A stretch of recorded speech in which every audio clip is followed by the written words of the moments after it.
هنا بقى نكمل مع بعض الجولة في التلاجات في المرشدي. شايفين التلاجة دي ما شاء الله، دي بيكو، من فوق تلاجة ومن تحت فريزر. تحفة يا جماعة الصراحة. يعني لو حد بيجهز وعروسة وجابت بس تستغنى عن الفريزر وتجيب التلاجة دي، تحفة. تحفة بمعنى كلمة تحفة. في التصميم جميلة جدا، شكلها رائع. بيكو دي عاملة 47,000.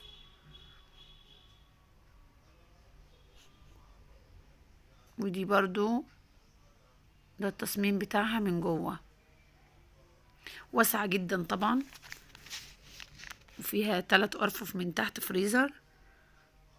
في أشكال كتيرة طبعا وموديلات من بيكو. موجود بقى أنواع تلاجات كتير جدا، موجود فريش، موجود يونيون اير. طبعا فريش أسعارها وتصميمها زي ما قلنا شكله حلو زي الديب فريزر كده، أشكالها حلوة وسعرها حلو، بس الشغل والكفاءة أنا ما أقدرش أحكم عليه. تقدروا تسألوا. تصميمها من جوه حلو برضو، فريش قوي.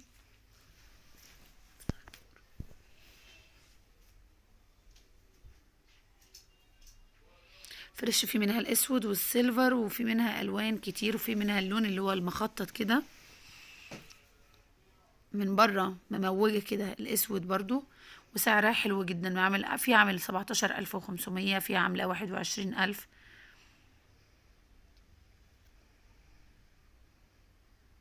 كشكل جميلة، ومن جوه تصميمها حلو.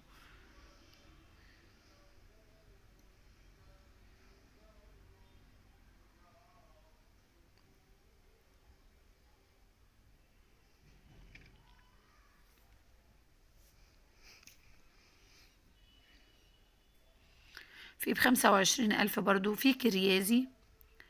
كريازي برضو هناك تصميمها حلو وشكلها حلو، وضمان طبعا. معظم التلاجات عليها ضمان 10 سنين. دي كلها أشكال لكريازي. كريازي في حاجات ب17,000 و18,000. في فئة سعرية يعني بتلعب تحت ال20,000، وفي أكتر 25. دي كريازي شكلها من جوه عامل كده.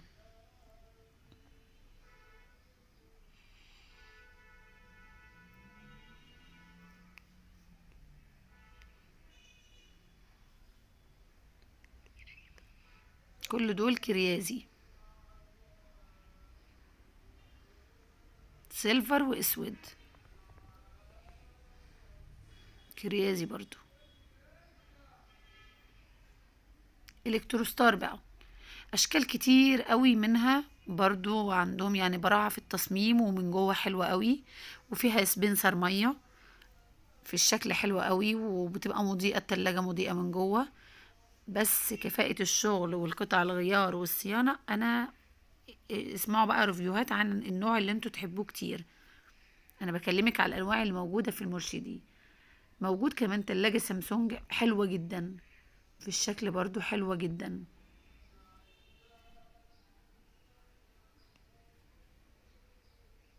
دي ب29,000 سامسونج دي.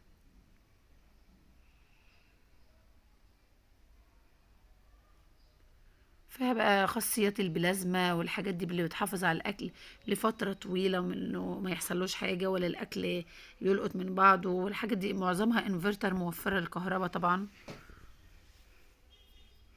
سامسونج عاملة 29,000.